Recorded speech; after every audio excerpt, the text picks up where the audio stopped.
Global Commodities Research co-head Daan Struyven, he's here in a Fox Business exclusive. He's the guy a lot of people on the street listen to when it comes to oil prices. Well, tomorrow marks a full month since the conflict began.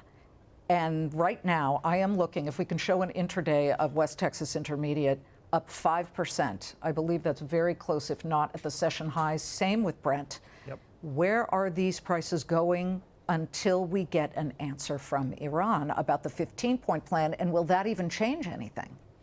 Yeah, so our working assumption is that in the short term, as long as flows through the Strait of Hormuz remain very low, and unless markets become more confident in a diplomatic solution, that prices will probably trend higher in the short term. Under a base case, though, you do start to see a gradual recovery in flows through the Strait from mid-April onwards. Under that assumption, we see TI ending the year in the mid-70s. That said, the risks are skewed towards delays, potentially damage to oil infrastructure, and therefore higher prices. How are you basing that idea that seaborne flows will resume in the Strait of Hormuz or through the Strait of Hormuz by April? Well, how are you getting to that timeline? It's a working assumption, but it's broadly consistent with indications from the U.S. administration that the operation would last 4 to 6 weeks. It's also broadly consistent with the base case of prediction markets.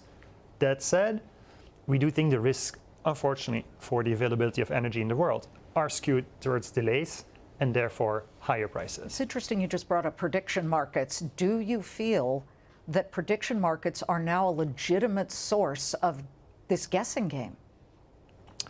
No single source is perfect, but I do think it can be a helpful data point to look at among other data points. It tries to aggregate the views from people who putting their money where their mouth is, and so we look at it along with many other indicators. The president 3 times has paused deadlines that he has given the Iranians. It must be very hard to do your job when you're talking about trying to upgrade or downgrade prices. Yep. You last upgraded the price of oil last Sunday. Correct. How close are you to changing that? Yeah, I think our forecast is in a fine spot, but to be honest, I think the value add of our work is really providing scenarios and pricing frameworks to our clients, figuring out under the following circumstances, under the following assumptions for the flows, what does it mean for prices? It is hard to have an edge in precisely figuring out the speed of the resolution. You're a commodities guy, but obviously by connection, you would understand equities that are related to it. You've got the integrated oils, the guys who explore and produce. Yep. And then you've got sort of the second tier oil field services, the second wave of names. We could cycle through some of these. Yep. They've all done pretty well since the start of the war, the refiners. Especially. Which areas do you feel are the real winners? Yeah, so my colleague, Neil Mehta, who covers the energy equities for the Americas, was constructive on refining equities already going into this conflict. And this shock makes the bullish outlook for refining margins even more bullish. It was already a very tight market to start with, in contrast to the crude market, which was in a modest oversupply.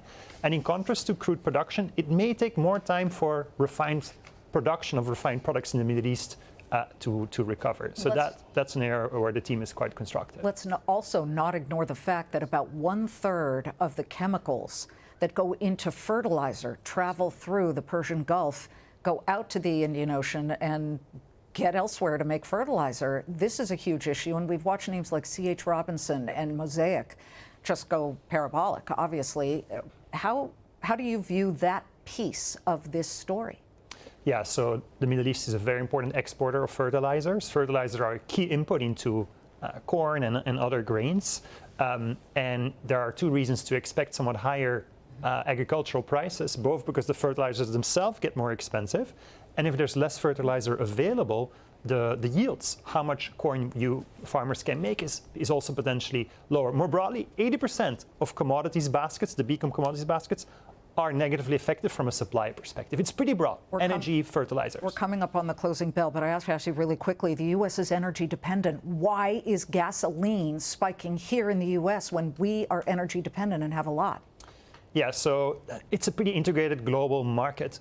When prices spike in Asia, there are very strong incentives to get the American barrels, which continue to be produced, to the east. And so you get these spillovers from tightness in the east to the west. Daan Struyven, something tells me you are going to be right back in this chair.